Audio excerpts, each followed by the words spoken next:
Modern women should all listen to this. It's essential to recognize that modern women are a diverse group with a wide range of experiences, perspectives, and preferences. While there are common themes and issues that can be relevant to many women in today's world, it's important to avoid making sweeping generalizations about what all modern women should or should not do or listen to.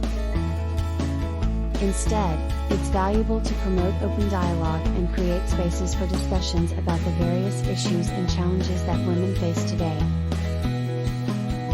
Each woman's experiences and needs are unique, and it's crucial to respect individual choices and perspectives.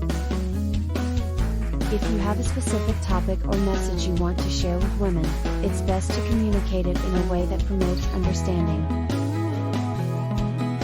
empathy, and inclusivity rather than making universal claims about what all women should do or listen to. Open and respectful conversations are more likely to lead to positive outcomes and greater understanding of the diverse experiences of modern women.